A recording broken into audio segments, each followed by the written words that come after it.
Can't believe we had to cross the border for this one. Mate, I can't believe I got to wear this top. I am not impressed. I know, but it should give you guys a clue as to where we are.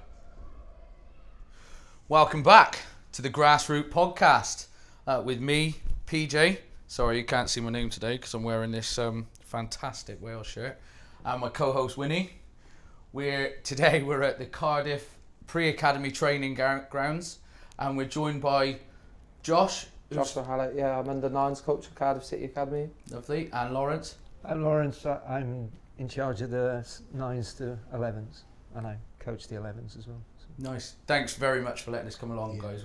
Just one correction. It's the academy, not the pre-academy. The pre-academy is. It's okay. It's all right. But just to get you going. All right, we can do that all again. Yeah. No, we're not.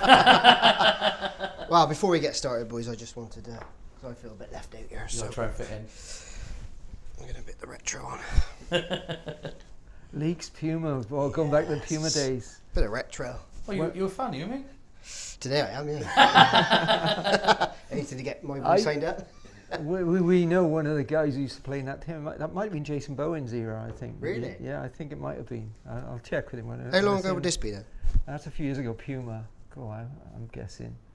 It's before when we had the Puma kit though. That's like before that. Yeah, still. Puma's come back if I was guessing, I guess 2012, 2013. What do you reckon? No, that's before 2012. That's when I started going down, like the early 2000s kit. Yeah. I'm bringing it back. Yeah, Jason would be that year. Yeah, he could have been. Yeah. So something know. Yeah. That's crazy, isn't it? Yeah, I'm well impressed with the effort as well, by the way. Wales. Thanks, mate. And Cardiff. Yeah. I'm not going to, I'm a little unimpressed. Yeah, I'm going to get rich for this because, well, I am English. Yeah. So. Oh yeah, you're all English. Yeah. Yeah, I did twig until just now. We've got some of our players that will only have England flags on their like IDP cards and things like that. They won't do Wales, especially from your neck of the woods. Yeah. They definitely don't want a Welsh flag on there now. I love that. They're proper characters though, aren't they? I got to be careful what you say, but I can't blame them. But seriously, guys, thanks for letting us come along because we appreciate it all. We appreciate you giving up your time. The first thing really we want to ask, and I think I'll start with you, Lawrence, is what got you into coaching and where you started. How long you got? It's a long story. My eldest son, he was I guess he was 9 or 10, he started showing interest in football. And I was a runner at the time, I still run today. I was racing, I was a track runner. And I'd take him along to football and I'd be watching what was going on. It was typical grassroots stuff. And I'd be saying, what the hell is this about? Like, I'd come from an environment where your goals are set, your schedule's set, you do everything with ruthless discipline. And the guys were doing all sorts of stuff. I was thinking, what on earth is this about? And after a few months, one of the guy who was doing the team asked me if I'd help. And really, it just went from there. I've always been interested in football since I was a kid, but for me, it started there. And then in, I think it's about 2004, bought a football franchise because we were just developing, and we bought a thing called Brazilian Soccer Schools. And we were getting... I've seen that. Yeah, we were getting 200 kids a week coming in the Newport area. Yeah. And Cardiff heard about it, invited us in, and then they invited me in to become a coach. And in it was actually December the 12th, 2015, went to La Masia to look at Barcelona's academy. And over the course of 24 hours, I watched 7 games. I watched the first team, they played Deportivo and drew 2-2. And I watched all the way down to the 7s. When the game finished in La Masia, we had to run across the road to the stadium, the mini-stad, which is next door. We had to run across there to catch their B team playing. And you know the lad who plays Bayer Leverkusen, Grimaldi? He played in that game. Wow. So there was quite there was bit of talent on show then. But I saw from first, but the whole thing, while I was, this is a long-winded answer, I told you, while we were there, we went out there to watch their under-15s, because their under-15s were playing Espanyol that weekend. And before that, Josh was there as well. We watched like a load of the junior games. And I was watching the like 9, 10s. I couldn't believe how much it looked like football. I was thinking, this doesn't look like, what I've seen before. What you've been looking at home. And I was really taken with it. And then we watched the 15s. And that was mad. I would guess there was probably close to 1,000 people watching. There were chants and everything going on. And if I recall right, while we were there, Ansu Fati was playing. We didn't know at the time. He broke his leg on the day. Oh, wow. I saw a video of him and it showed it happening. I thought, oh God, I was there that day.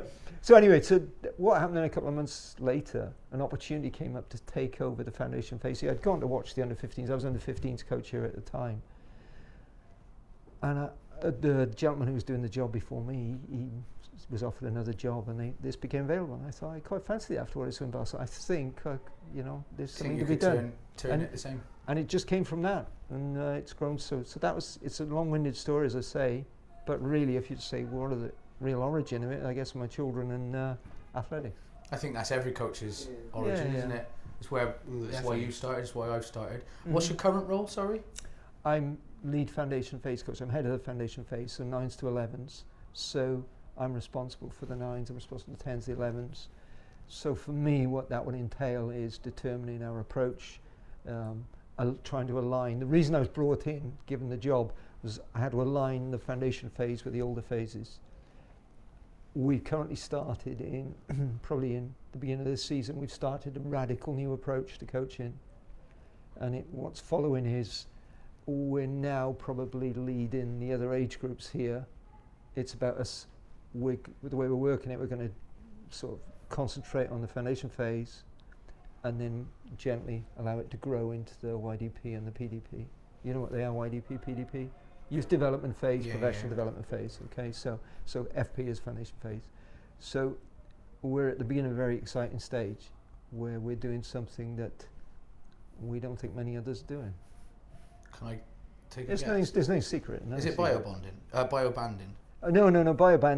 Biobanding has been around a while. Biobanding is based on what percentage of your expected height you will be. Yeah. And it's grouping people, which I know has some popularity. The difficulty with it is if you're 6'4" and you're going to grow to 7'6", you're still going to be miles bigger than the same people in your bioband. So there are some flaws, but it's always worth trying. Yeah.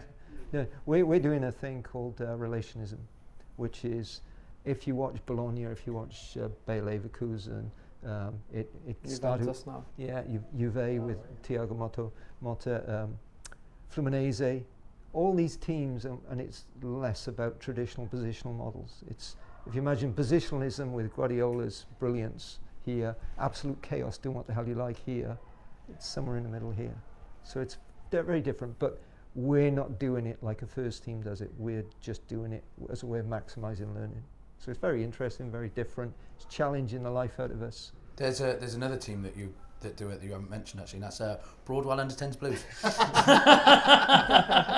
We'll be taking that one. I can't think how I missed it. I don't think I missed it. Well, that's part of why I apologise for missing that. So go on then, Josh. What about you, mate? How did you get into it? Well, my story is a lot different to that. Like, I started when I was maybe 3-4 years old playing football, and then I went through Brazilian soccer schools, ADCs.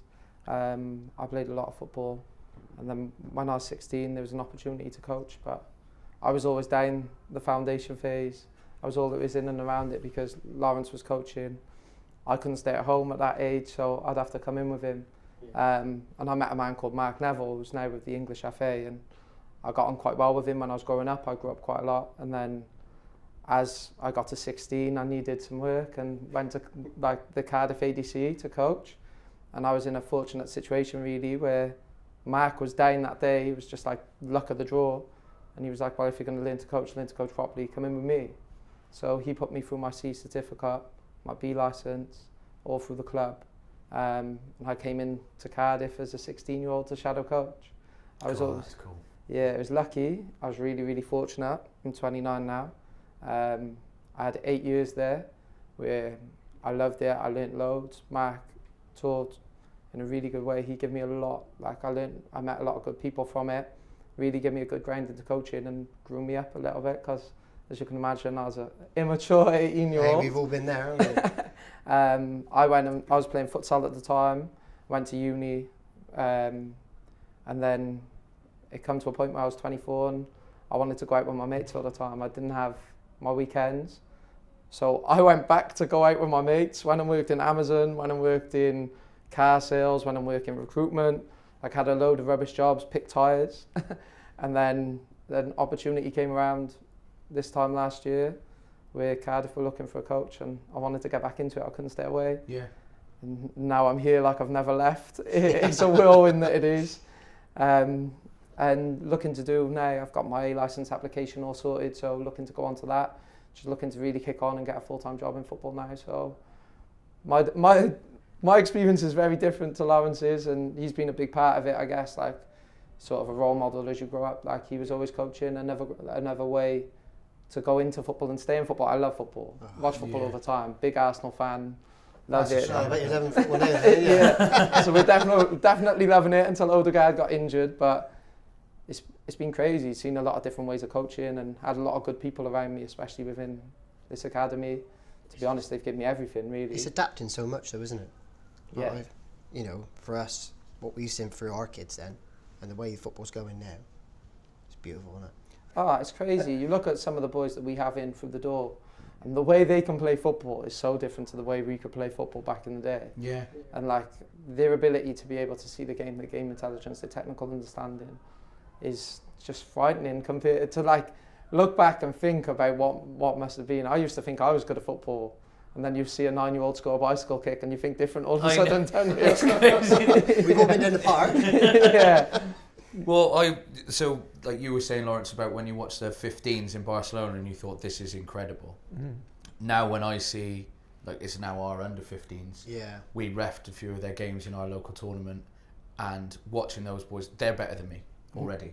They were at the time 13 to 14 years old, and they were running rings around me. It was, I know I was reffing, but they were just using. It's even like the big, the strong. Yeah. The physicality of it is mad.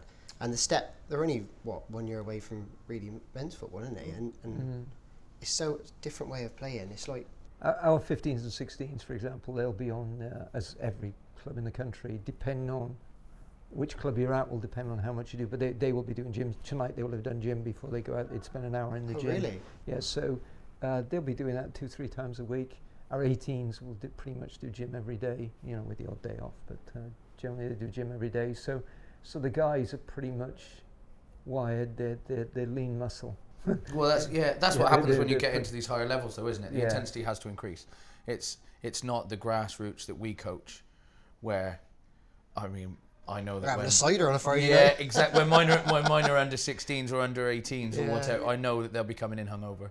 It's as simple as that. It's just the way it is. Whereas here, it's proper. That wouldn't happen. No, exactly. Yeah, I don't think they get passed for that. I wouldn't suggest in 1 minute that they're angels, but that wouldn't happen here. No. That's mad. But what I would like to ask then is, what do you look for in a kid when you are? For us, the first two principles of football, if you want to be good at football, there are two characteristics you must have. You must have good game intelligence. Game intelligence is made up of awareness, decision-making and knowledge. And you must be technically proficient.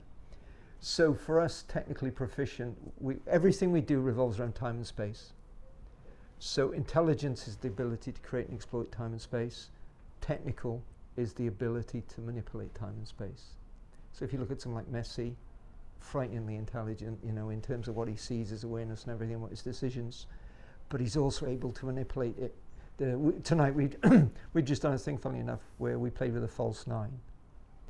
And the reason the false 9 came about was because Lionel Messi, Guardiola knew that Real Madrid would struggle if Messi went and joined in the midfield, which would be crowded, and he knew the centre-backs wouldn't know what to do, and that's where it came from. So that was because Messi could play in a shoebox where the rest of the world needs a football pitch to play on. Of course. So when we're looking for players, there would be some that would say athleticism. Athleticism helps. So, for example, if you took someone like David Silva, would he be better if he was even quicker? Of course he would.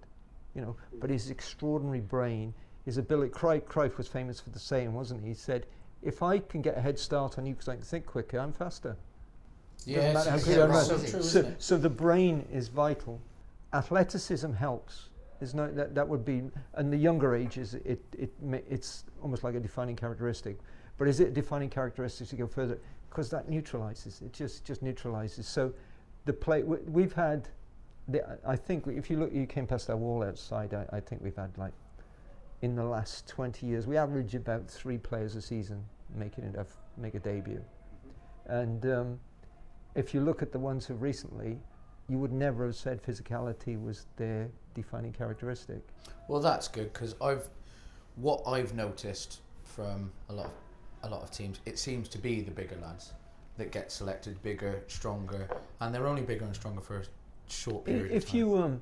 If you look at the Premier League, a team like Man City, they will do about 80 turnovers a game. If you go down the divisions, so you got the Premier League, it's sort of 80 to 90-ish. If you go down to Division 2, there'll be 140 a game. So where there's more turnovers, athleticism can affect the game more. Where there's less turnovers, the brain has greater impact. So, and also the high intensity of everything happens quicker, and they're still able to do it. So, I'm not saying we don't look at athleticism. That would be a lie if I said that. Yeah. But the defining characteristics are they spatially aware? Are they intelligent? And are they agile and look like they have technicality? So just being straight line fast is not enough. Otherwise, Usain Bolt would have been the greatest player ever. Hey, he didn't do too bad at Dortmund. I think on that as well, something that we're really starting to dip into and look into is like children's ability to learn. And that's like a massive defining factor, because there's a player that I can think of straight away in the under-10s who this time last year you would have looked at and he would have looked very wooden in a sense. But his ability to learn has helped him bridge that gap in next to no time. And how you test their ability to learn and how they can apply things is massively. The child that I'm on about, I did a session with him on Wednesday, and on a Sunday he's telling me, remember that touch we worked on last week? So-and-so just did it over there. That's what you meant by it. Yeah. And he's like thinking about the application of what we were learning all the time. His ability to learn is exceptional, which is like a differential for him. So that's actually enormous, to be honest. I notice it with mine. Some like all kids are sponges, realistically, but it's only information they want to take in that they do. Mm-hmm. And I see it with mine all the time. If they don't like what I'm saying, they don't listen to it. It literally goes in one out of the other. It's getting your message across sometimes, isn't it? Yeah. I believe it's RZ Alkmaar are currently looking into, part of their recruitment strategy is to look at how the capacity to learn. We've had players, there's like the children who are here now, they're in the classroom and learning. We have some that perhaps don't find the classroom environment so easy, but the football pitch, they soak it up. They can express themselves. Yeah, and if you, I don't know if you ever spent any time with professional football players. Most of them, they would have like. You're in the company of two right now. So they would have like a PhD in analysing the game. Yeah. The speed at when you sat with them and you listen to the way they analyse the game is frightening. They just they just see it all. They almost see it different version to what we do then. Yeah, just when you play football for 20, 30 years, every day you come in and you get to see it quite quick. You get to become very expert at it. It's horses for courses, isn't it? Whatever you do as a profession, you're gonna. Practice makes perfect. It's as simple as that. Even if you don't get to the top of your game, I didn't start playing football till I was 21. So picking up on, I still see stuff now that, and I'm asking about it. Winnie's been playing since he was 4. An interesting fact on that. I don't know whether you saw the stuff that went on social media.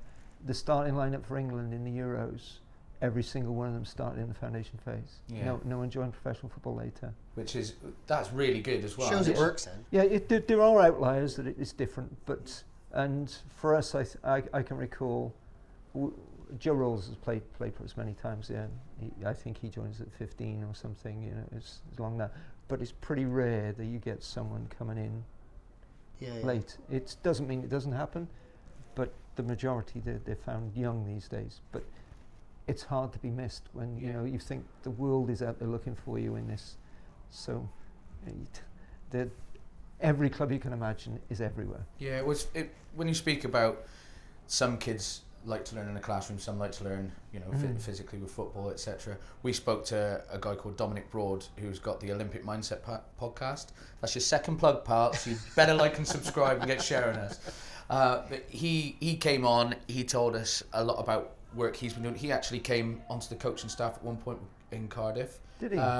Along with his brother. His brother's now on the advisory board for the FA, isn't he? Yeah. For the English FA. and is also coaching at Bristol Rovers, I think it was. Yeah, Damien Broad. That's it. Yeah. Really. I know Damien. Yeah. Yeah. There you go. See, small world. Very small world. Come to Cardiff, you find people that have been to Cardiff. Literally. Yeah, but we spoke to Dom. He was really good, and his football knowledge was a lot more vast than ours. Yeah, I really enjoyed speaking to him, to be honest. And what does he do? The Olympic Mindset. Olympic Mindset podcast. Yeah. So I thought it was based around Olympics. Yeah. And he has had Olympians on there, but he's also had a lot of footballers on there, and it's more about a leader. It's more of a leadership podcast than anything. You'd love it because somebody that's a runner and come from running background. It's recently, didn't he? Yeah, and it's all about how disciplined their lives have had to be, and it's very interesting. As I said, I'm a runner. I still run every day, and part of my sort of warm up in the mornings with the age I am now, I have to do quite a few exercises, and so I invariably have YouTube on, and I'm obsessed with how the elite athletes train.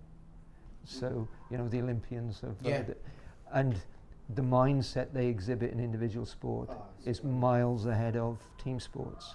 It could be 50 years ahead, and it intrigues me as to why. That's me being a bit over the top generalised there, but it's amazing how the individuals are able to have that. Yeah, that's not enough. I need to do more. We were talking about someone yesterday, a rower, and so our head of our academy was saying that he was at Lilleshall and there was a rower on rehab, and he said he did an exercise and he collapsed.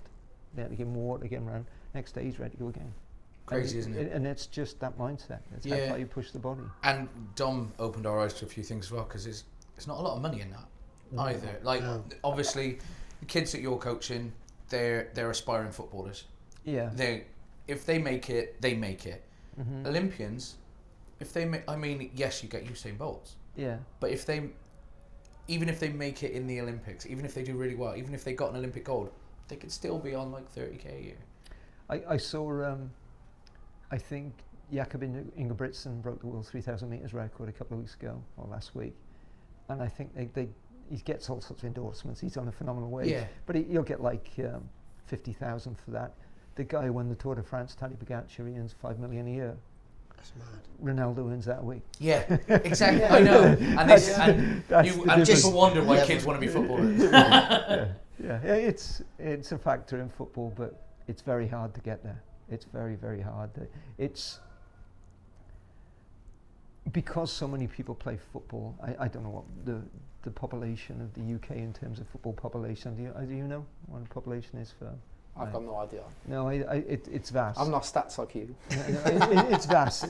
So, and making it's because so many children want to do it. It's tough, What was it? 0.01% of kids make it. When there's a stat like that about the academy, and because if you look at us, we produce 3 a year, and each cohort is about 20 roughly. So I was going to say that's a real high percentage actually. Yeah, we actually just had the data through as an academy. We're currently 8th in the country for players progress. This is based on the last 3 years. Plug that as much as you want, mate. And I think we're second in our category, if I recall. So that's incredible. We're a Category 2 academy, Category 1, the Man Cities and Chelsea's and all of this world. From the other side then, sorry, it's a massive commitment for the parents though, isn't it? Oh God, yeah. Because if some of them are travelling, it can't be cheap. No, and it's really hard on them, to be fair. I'm sure it is for you with your children. You only want what's best for your children, don't you? Yeah. And sometimes when you want what's best for your children, perhaps some of your views become a bit distorted and you get caught up, emotional control. Yeah. It's really tough. I have complete sympathy for our parents. Sometimes they do things perhaps they shouldn't, but yeah, of course. But when we've gone to tournaments overseas, it's much worse. They did not so there. Yeah. So. Well, we only went on a caravan park tour. Well, that was. But on the parents, is there help for parents that can't? Because obviously travel is one thing, but it's a financial burden. Yeah. All clubs have methodologies to support it and try and help them some way or other. So that's taken into account. It's a very difficult thing to get into as well, but we have systems in place for it. Yeah. Oh, that'd be perfect when Preston gets in there. It's a massive strain, isn't it? I know there's some parents that spend over £100 a week to come here, and yeah, I don't do it. Yeah, Yeah. like Well, we know that one kid that played for Broadwell comes here, Yes. so we know just how far they have to travel each Yeah. time, and how many times Yeah. they train a week. they train. He trains 3 times a week plus a game. That's a big commitment, isn't Yeah. it? where could your games be then? They could be anywhere in the UK. Yeah, it could be Newcastle. And No, not so far. No. Not so far. Maybe our top is did- probably Manchester, isn't it? Yeah, That's probably as this far. weekend would be our most extreme. I think we probably, Manchester's just further in the year, so that's probably the furthest we'll do in a year. We will do. It's always good to just get an idea of how they're competing against the best kids in the country. Yeah. Man United's recruitment area is a lot vaster than what we've got. So Man City's is even bigger again. Like Man City almost. There's quite a unique thing to the UK. The UK is the only country, as I understand, in Europe that doesn't have competitive leagues until 18. Mm. So in the academy, we play in tournaments. We have one tournament in particular we've created ourselves, which we're very proud of. But so if you're playing in Spain, the league starts 7. If you're playing in the UK, they start when you're under 18. So when we're playing games, so like Josh is saying there about Man United or wherever we're playing, You can't say that you beat them. no. You can say we don't make a big thing of it because that's not it. It's a development program, and every game we play, we want to win and we play to win. Yeah. But the winning really is how far down the path you get at the end and the distance you travel. That's the winning. So we always have to separate, and that's one of the hardest things for parents, That's of what I'm course. going to keep telling my team. part of that is like something that I guess, like I was watching an Arsenal documentary when they go in the academy, and it's quite hard to do as a coach because emotionally you get caught on the game and the want to win. And I know the parents do, especially when you go to one of these big category 1 academies. It's like it's a moment where you get to judge where the boys are, and you always want self-fulfillment that you're doing a good job. And if you go and beat one of these teams, like you get that. But I guess Arsenal have a really good message of it's just an extension of a training week, and it's really important to zoom out and go, we work to theme. So tonight we were working on playing in between players. So like for me to make that child friendly for an 8-year-old, I've got to call it Odegaard spaces or like a Phil Foden space. Like they play in the middle in pockets, but like for a child they want to be Foden or Odegaard.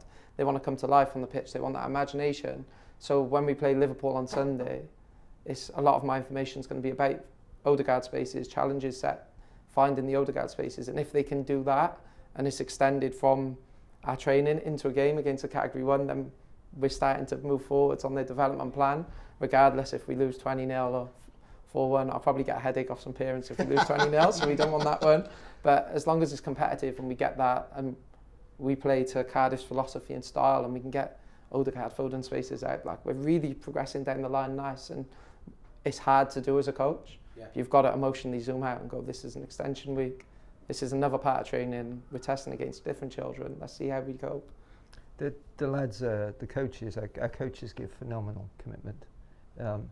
So with the foundation phase, we have, I'm the only full-time member of staff. We have 5 part-time member of staff. So when we do a session, we do 2 evening sessions and a Saturday session. So evening sessions, they get you for 4 o'clock. They present what they're going to do that night. The group challenge it. They deliver it. They then have to record it. So it's a massive commitment on their behalf as well. So you can understand that when you're playing in games and all the hard work you're doing, you get that connection just as you'll have, not just your maternal connection with these. You want them to do well because you work so hard at it, and that befits us all.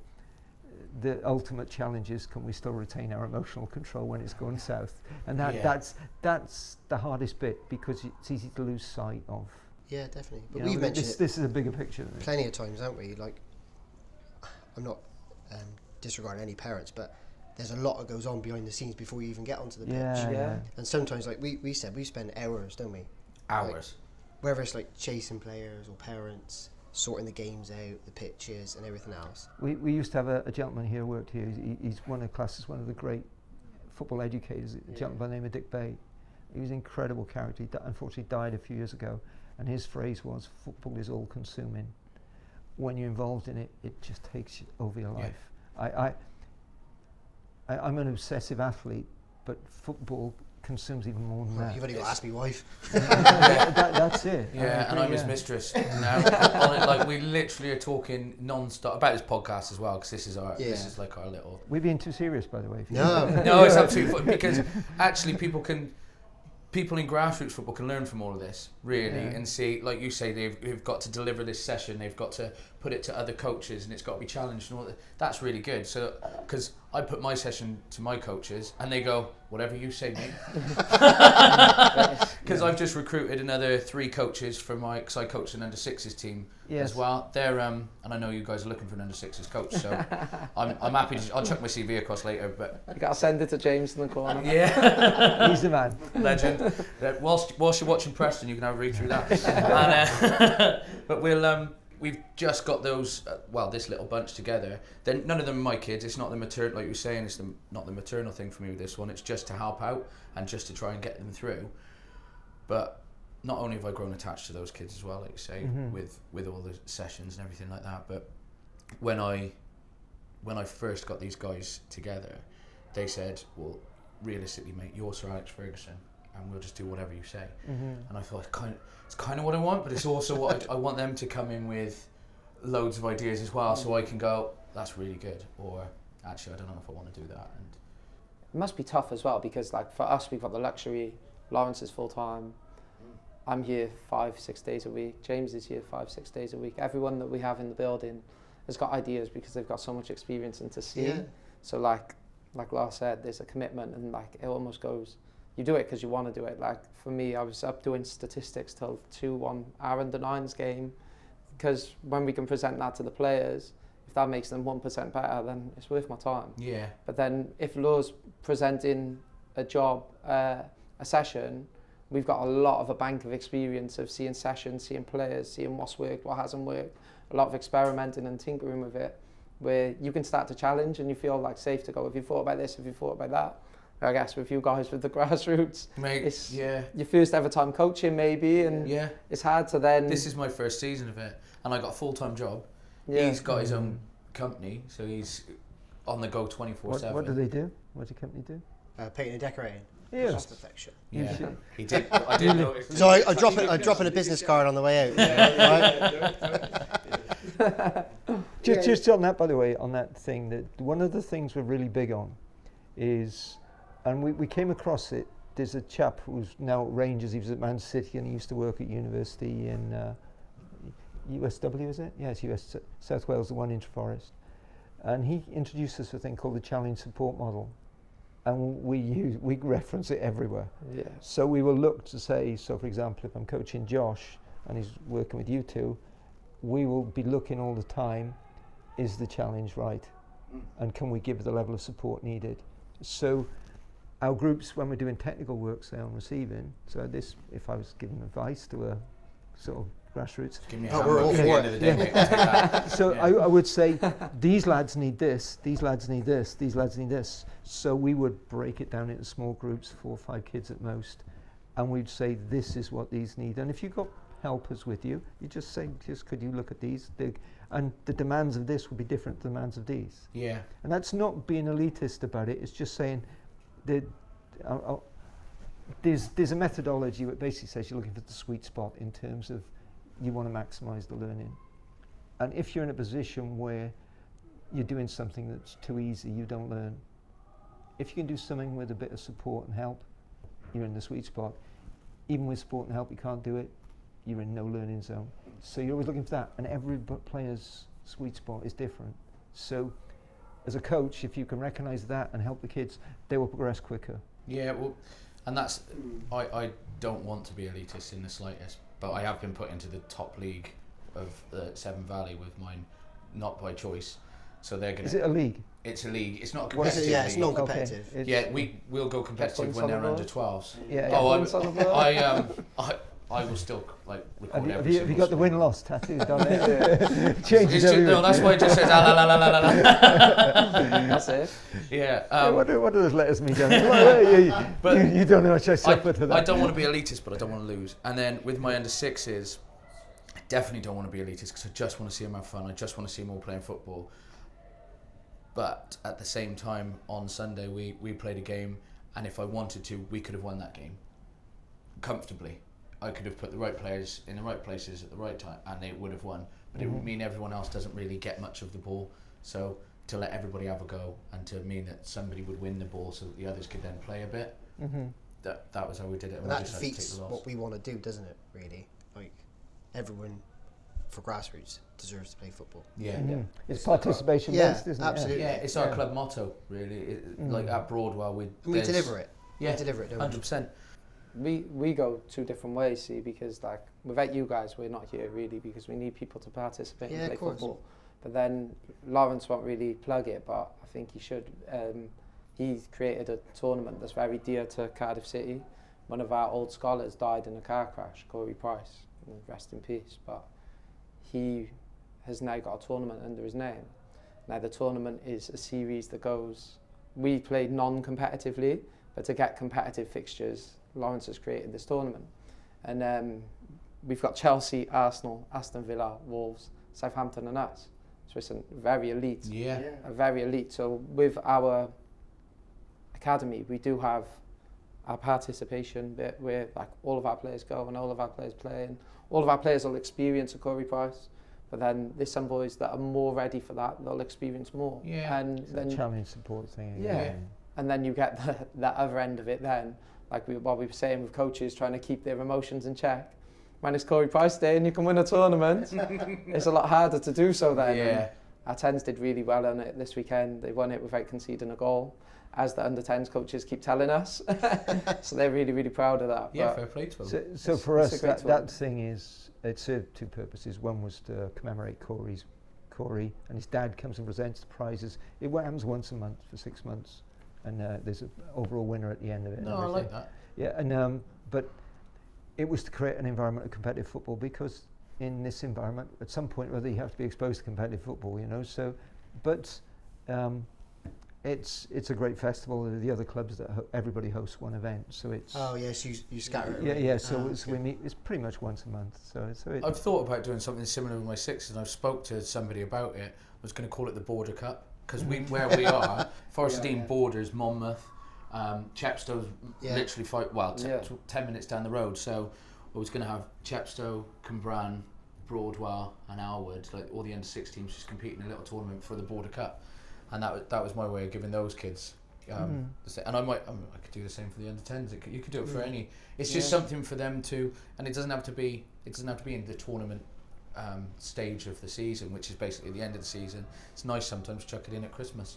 yeah. You know, because I've got very few fixtures in December at the moment, and a lot of games get called off, but I'm not going to call it off. We'll play whatever. Yeah, we will literally play in the mud. We don't care. Yeah. I went to Poland a few years ago, and just a different mentality. And I was speaking at an event out there, and the guy was chaperoning me.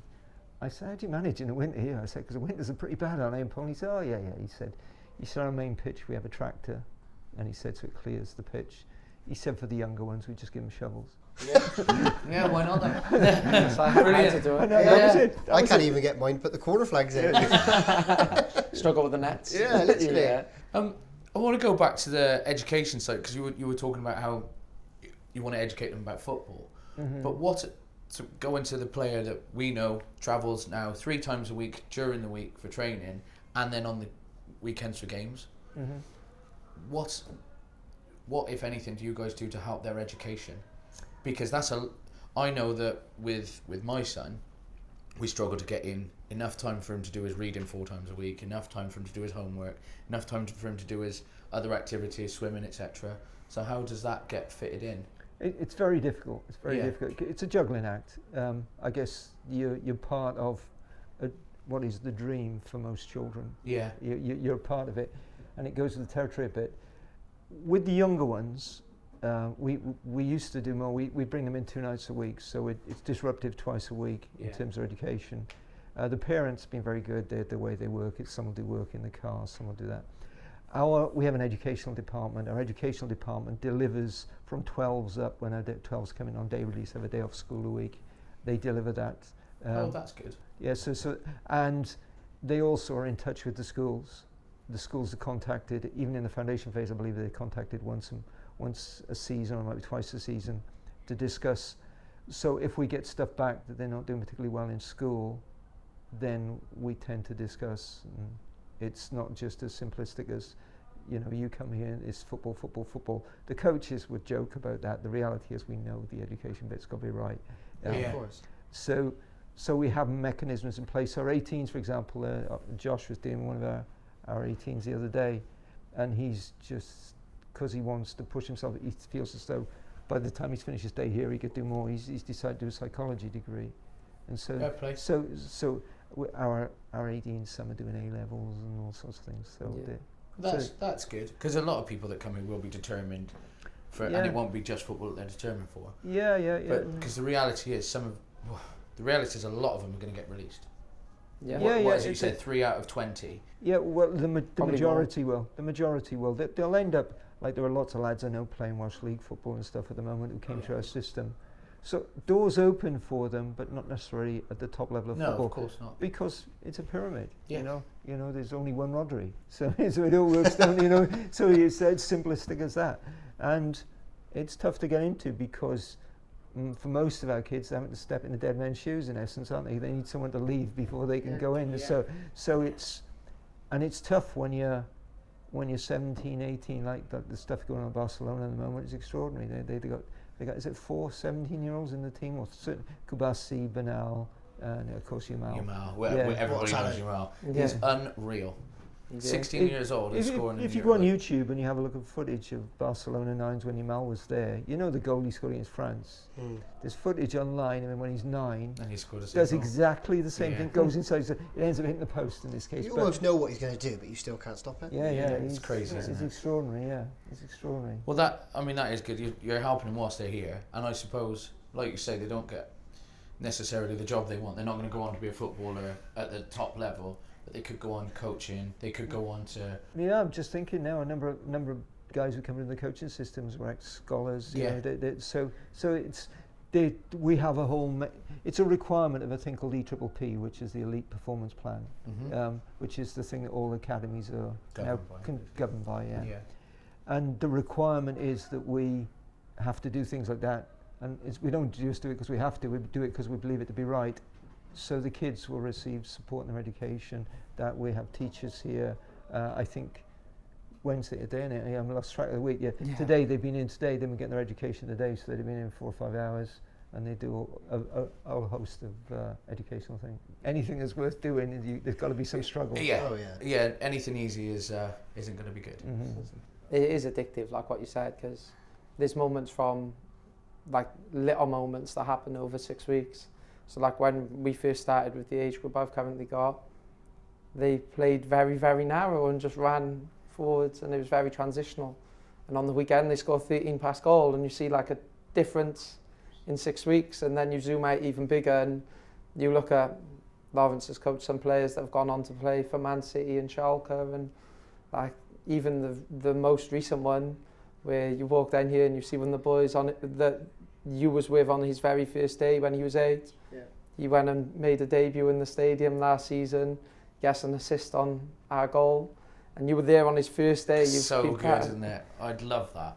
It's crazy. You have the little moment where he like sort of embraces you and thanks you for the small part you've played on his journey. That's a tearjerker, isn't it? Really, you've just done his laces, you know what I mean? It's the most important part, because you won't believe I got under 10s. How many of them kids can't even do their own laces? I've made every parent buy them laceless boots now. The boy you... It's not good, isn't it? It used to be £1 in the tour fund. The parents couldn't afford it after a while. The boy I'm his personal lace tire this season, I think. He definitely can't do them. I will chat to his dad about it. I'll have a word in his ear, mate. You'll be all right. Reach out. Yeah. The other thing you mentioned was about being did you say a Cat 2 club? Yeah. What would take you, or what do you need to take you to a Cat 1? It's predominantly driven by money. Really? Yeah. I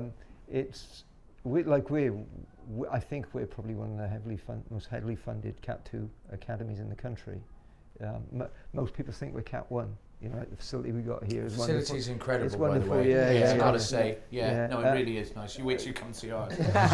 We'll do a return journey. Let's have a under return the leg, EPPP conditions to be Category 1, I think it's 20 odd Cat 1s, excuse me for not knowing, but there are the staffing structure, the facilities. I think you have to have a facility where your 18s can play in games. Could do with a vending machine. Yeah, so There's one just over there. Yeah. There's one just over there. so the most famous facility, Cat 1 facility in the country, is the one at the Etihad adjacent to it.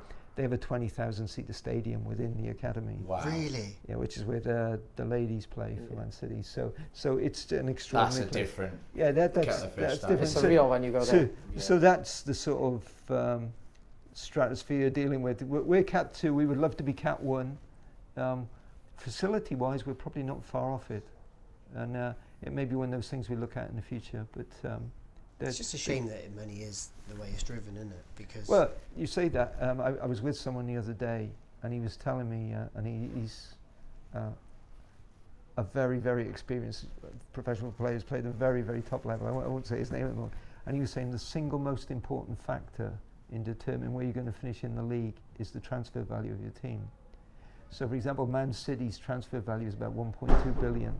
Arsenal's is 1.1 billion. Teams arriving in the Premier League, their transfer value will be something in the region of 150 to 300 million. That's crazy. So you got straight away. You got a 1 million.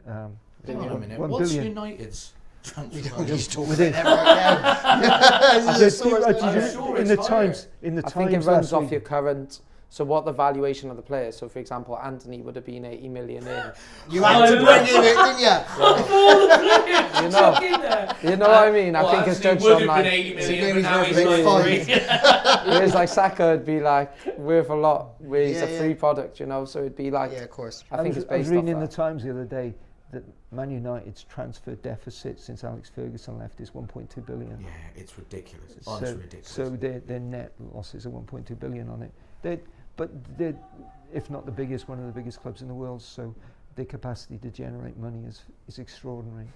and of course, in today's climate as well, with financial fair play, the great thing. So if you look at someone like Cole Palmer, he went for 40 million to Chelsea, but he came from the academy. I don't even know the story about him. Yeah. He played for the first team in the afternoon, came on as sub, and then they took him over and he went and played for scored hat-trick. Yeah. Scored hat-trick. It's mental, isn't it? He actually is a real talent. Yeah.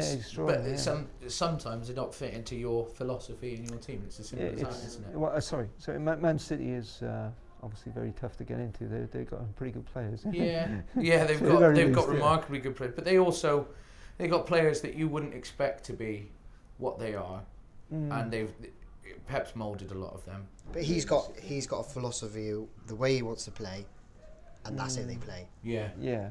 And everyone knows his philosophy, don't they? It's quite extraordinary if you think how no one's able to stop them. No. It's because as I understand it, his drive and his clarity of what he wants and how he tweaks it is second to none. But wherever he goes, do you know what the numbers are now? How many titles he's won since he took over Barcelona? He took over Barcelona in 2008 or 2009, didn't he? It's got to be in the 20s. He averages at least one trophy a year, I think. So it's extraordinary numbers. Oh, he is incredible. I went out there in 2007, and there was someone I knew who was friendly with the chief financial officer, and he invited us out with him. And it was just at the end, as Rijkaard was leaving, Guardiola was about to take over, just we arrived. And they were all saying they were quite hopeful. But people like Busquets, Pedro, they all came from the B team, Guardiola's B team. And that's incredible, isn't it? Yeah, that's an eye for talent, that is, isn't it? Yeah. And for what you want as well, knowing. Isn't the story around Busquets that he wasn't in the B team? And he said he needed someone to break a play, and they were like, look, we're not really sure about this guy. And they went and watched him and Tito Villanova. It's like one of the best players in the world. Yeah, the day later he's in the B team, Pep goes up and he goes, well, he's in the first team now. Yeah, that's incredible. So You've got to have some luck, haven't you? Yeah. But at the same place, time, right time. Luck and chance, isn't it? Yeah. Well, it's kind of like with you, with your coaching journey. If you hadn't have come here on that day, at that time, it wouldn't have happened. Yeah. And all of it. I think it's the same for everybody. I suppose it's the same when you're scouting as well. Like, if that player is on it, they sort of get recognised, don't they? The scouting bit's really hard. It's really hard to do because I don't know if anyone's ever said, if you go and watch gamers, what did you think? What do you think of these players? And especially when you're coaching the other team, I find it incredibly hard to see. When you're watching a game, you tend, I don't know whether I'm being unfair to scouts, but you tend to notice a specific. There'll be a standout player. There's always a standout player and that's what catches you. And then, of course, it's standing out in one group of players. Will they stand out in this group? Will they stand out in this group? And so when they arrive with us, to break into it, it's really difficult. It's really hard. And the children who do, they have great mentality because they have to come in. It's like starting a new class in school. You've got to break in. You've got to be accepted. And in this world, the thing that you get accepted for the most is if you can play football. Yeah, of course. As soon as you can play football, you're accepted. Do you have anything to do with the scouting process, or is that? Or do you just read the reports? We have a recruitment department. Yeah. The recruitment department is now made up of a number of scouts who are out there all the time looking at players.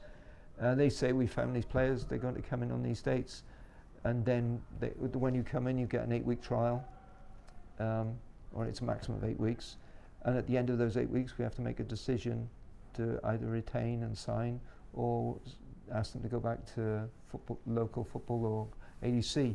However, we've had a number of players who've been in 1 year, didn't get in, been in a second year, didn't get in, coming in on third year. So you can do 8 weeks a season. Yeah. And so our scouts and recruiters are out there. What age does that go up to? Like, these players get invited to you? Probably up to 16. After 18, really? At 18, where by then it's tougher at 16 because when it reaches sort of December of under 16 season, so bear in mind it's only 3 months into the season, they're making decisions on who will get scholarships. Yeah. And sometimes clubs release players and we think, yeah, we'd be interested in that one. So it gets even tougher to get through that stage. Oh, fair play. So our scouts are out there looking all the time now. It's hard because like there's players on trial with us now and they come in and they've got 8 weeks to impress. And then you've got 8 weeks to impress, and then the message that we give is they might not be ready yet, or they're against the best kids in the Southwest. We're lucky we can pull kids from Swansea, Bristol, Wales. We've got such a big... Is your catchment area is quite wide, isn't it, here in Cardiff? That's something that I've been told anyway. Yeah, if you look at the population we have access to, I think it works out about 1.5, 2 million. London is 11 million.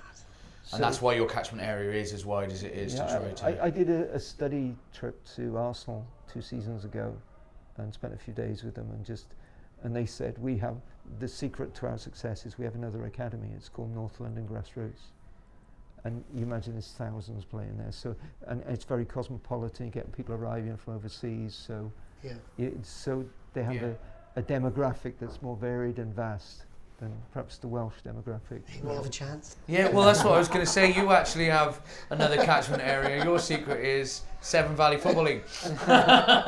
I'll be on to the scouts tomorrow. Yeah. Well, that kind of brings us back to Broadwell, doesn't it? And honestly, back to England, I think. Oh, God, I'm glad to get off. I'm sorry, boys. Is that new kid? Yeah, that's the new one, isn't it? Oh, 6, who have you got on the back? It's me. Can't go with your own name. Of course I can. Of course I can. Yeah. So with that, it's up the blues for me. Just perfect. That's it. The clarets for me. Up the wall.